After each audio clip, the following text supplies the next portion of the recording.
guys, welcome. Ngayon, ang re-reviewin naman natin itong Fluke 117 True RMS Digital Multimeter.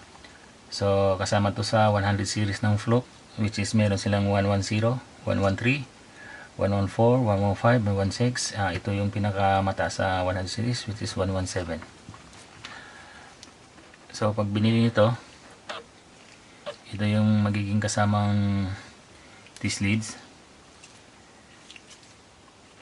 which is TL75. So sa iba pala na kung sa iba mo siya nabibili, minsan ibang T-sleeve ang kasama. So meron silicone na rin, pero pagkabili ko nito, ito yung kasama. So depende yan kung saan supplier yung nakuha or anong buds, kasi matagal ko na nabili ito mga 10 years ago pa. So ito yung kasama niyang T-sleeves. Ito na yung multimeter. So medium size siya. Ayan.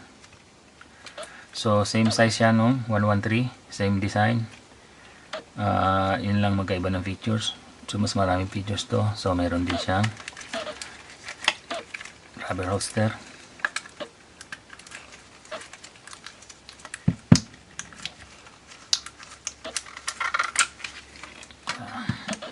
Integrated na yung T-sleeve holder nya, saka yung abang para sa magnetic hanger accessories nya.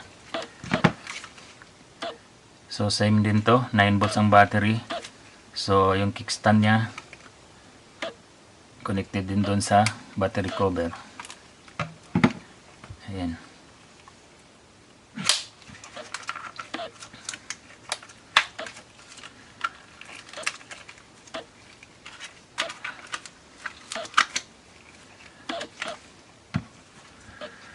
So sa switches, sa off, then pag sa kaliwa tayo, mayroong auto bolt low Z.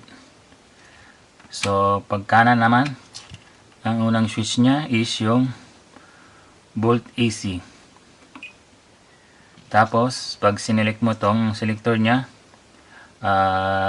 doon mo mag-select yung frequency measurement, so yung hertz. Next is yung bolt DC. Then next is millivolts. AC and DC yan sa millivolts. Tapos kasunod na switch nya position is yung ohms o resistant measurements. Next yung continuity with buzzer. Next is yung diode mode. Then pag switch mo yung nito, selector, capacitance mode. So next, amps. So sa amps, pwede rin siya mag-measure din ng frequency or hertz. Next, amps AC yan. Then amps DC. So last nya is yung volt alert. So may special function siya, yung volt alert. So ngayon, testing natin yung continuity nya.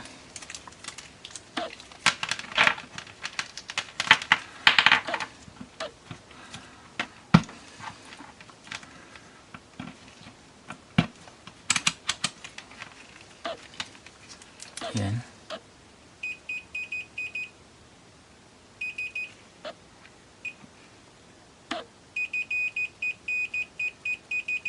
Mabilis din. Sa malinis yung tunog. Next, ayan yung display.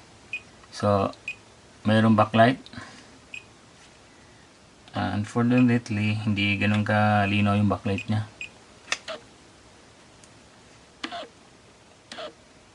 Yan. So parang makikita mo lang to sa yung pag madilim na talaga yung So ngayon, itetest natin dito sa ating mahiwagang box.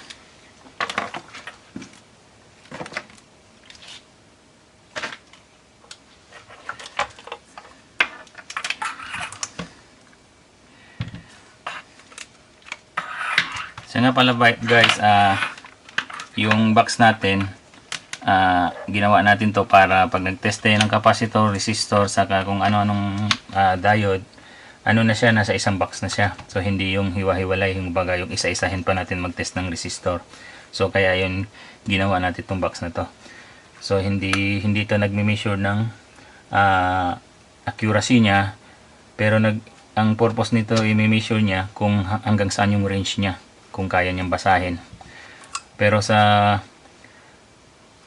accuracy nito, hindi ano tong box na to, hindi siya nagme-measure ng accuracy. Kasi yung tester natin accurate yan, nakalagay yan dun sa manual nila kung gaano siya ka-accurate. So ngayon, iti-test natin sa resistance or ohms. So 0.4 ohms. So ang basa niya is 0.5. Next 0.5 ohms. So 0.5 pa rin yung basa niya. So okay yan. Next 7.3. So 7.3 ang reading niya. So saktong sakto. Next 20 ohms. So ang basa niya is 21. Next is 1K. So 1K. 1.002. That's 1K. Next is 2.7K. So 2.6 yung base, 2.685. So pag na-round off mo, so pasok yan sa 2.7. Next 47K. So ayan, 46.83. So okay siya. Next is 110K. So basa niya 110. Next is 7.8 mega ohms. So basa niya megs. Next 33 mega ohms. So 33 mega ohms basa niya. So pag napanood niyo sa 113, hanggang ano lang yun, 47K, 11, yung 110 na yan, hindi na nababasa kasi 60K lang ang maximum nun. Pero ito, ang maximum nito is 40 mega ohms. So mataas to. So dito naman tayo sa diode mode para sa LED. Ayan. So red. So basa niya ang red, umilaw. So okay naman siya. So green. So green umilaw din pero hindi niya nabasa. So typical na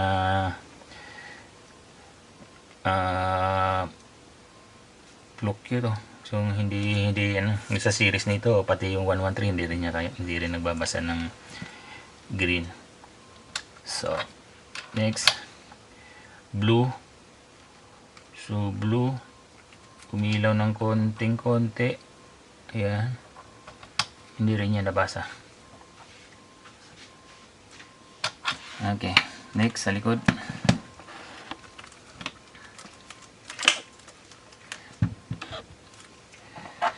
So, same pa rin. Diode mode tayo. Single diode. So, basa niya. Next, double diode. So, basa niya.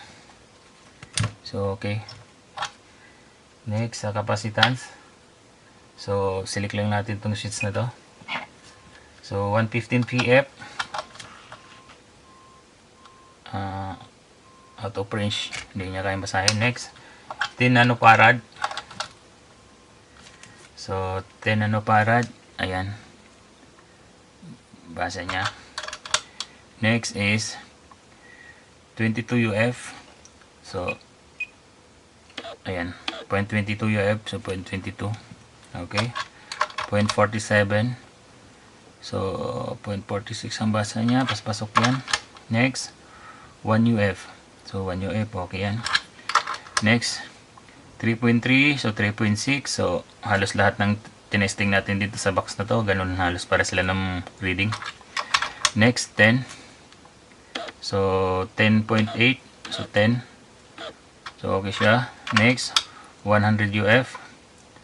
Auto rinse kasi nga yung rinse natin naka manual, so automatic natin. So 101. So okay.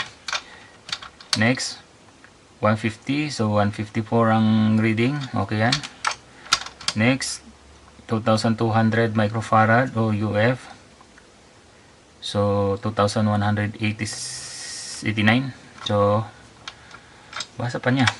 Next, 8,200.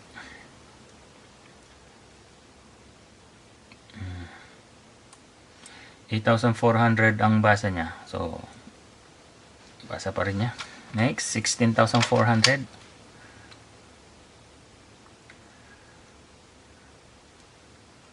16,400 out of range na niya. Kasi ang capacitance nito, same lang din sila ng ibang Fluke, which is 9,999 microfarad. So pag umabot ka na ng 10,000, lampas doon, hindi niya kayang basahin. So okay na tayo dyan. Ngayon ititest natin sa voltahe. So side by side natin dito sa isang tester, kasi itong tester calibrated to siya sa voltahe. Sa DC volts tayo.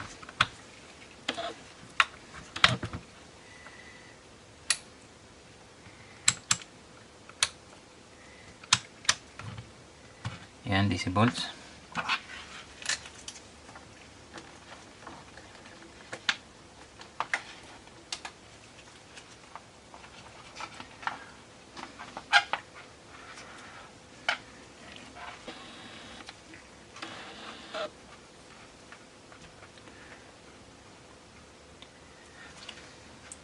So, pansinin nyo, halos parehas lang sila ng reading. So, ibababa muna natin yung voltahe para makita natin.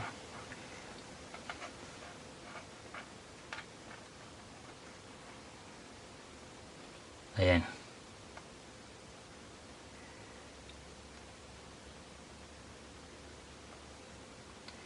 So, 1 volt. Ayan. So, taas natin 2 volts. So tingnan nyo, halos parehas lang yan talaga sila ng reading. Ayan.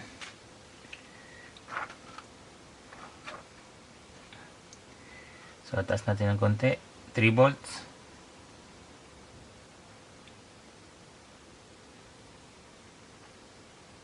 Six volts, 5.9.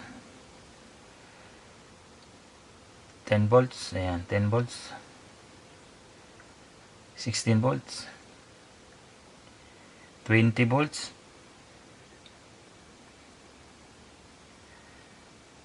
24.99. So dapat 25, so yun, pasok yan. So 30 volts niya. So 29.96, 29.98, so okay yan.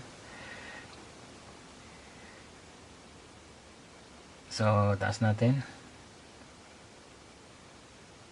56 volts. So 56, so 59.97. So konti lang talaga ang diferensya niya.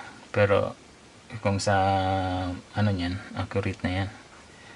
So taas natin 84. So ang sa power supply natin naka-display siya is 84.1. So ito yung tama niya. So itong 117 natin 84. So not bad. Accurate na rin yung reading niya. So tapos na tayo dyan sa volts DC.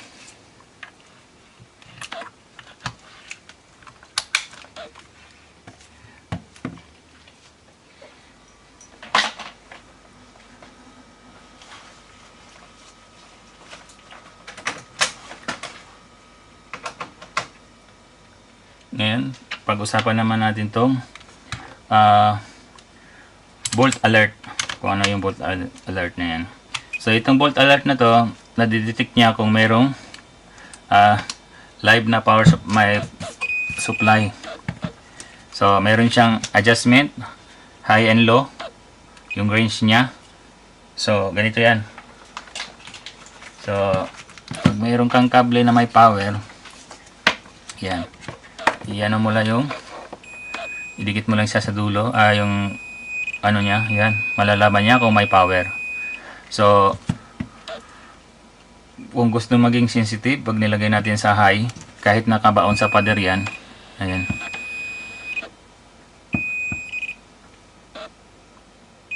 Nadidetect niya. So, malaking bagay to sa sa mga nagwa-wiring o nagbubutas ng pader, malalaman mo ngayon kung may power. So, ito namang niya, auto bolt loosed. So, ibig sabihin nito, natitest niya automatic AC or DC. Tapos nag-eliminate din siya ng ghost voltage. So ginagamit to sa mga, kung ikaw electrician, nagwa-wiring ka, tapos may mga wire na hindi naman connected, tapos pag titest mo sa may power. So once ginamit mo yung naka high impedance ka, sa DC volts, mayroon kang ghost reading. So, ibig sabihin, mayroon kang reading ng voltahe. Tapos, hindi ka sigurado kung konektado ba o hindi. So, ngayon, dito sa auto volts low Z na yan, pag ginamit mo to, na eliminate niya yung false reading ng meter. So, wala kang mababasa na voltahe unless connected talaga siya. So, sa mga lumang multimeter, yung mga solenoid sa analog, yun kasi naka-design yun sa low Z. So, yun pag testing mo siya ng ganong scenario, yung which is yung ghost voltage, wala yun. Tapos yung mga bago ngayon, yun nga, high impedance na siya. So,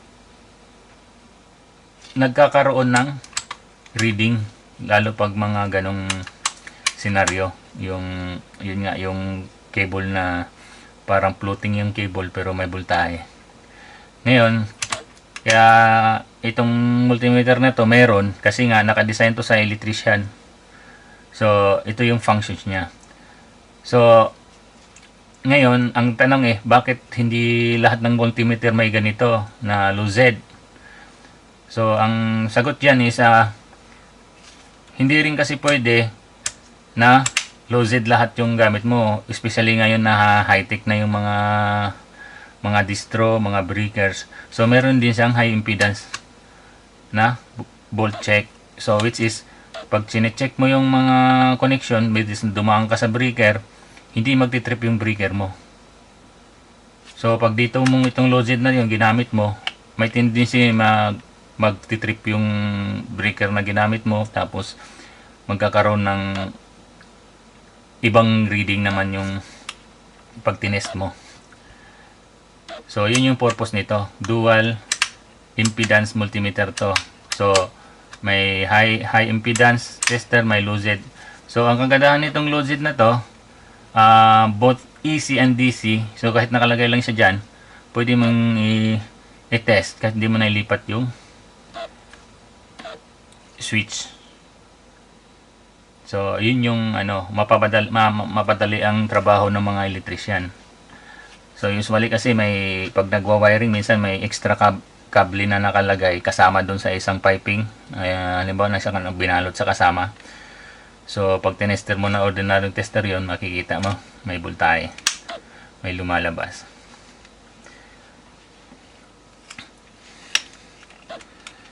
So, ito, meron din siyang hold, function, min, max, range, saka yung ito selector, backlight. Ngayon,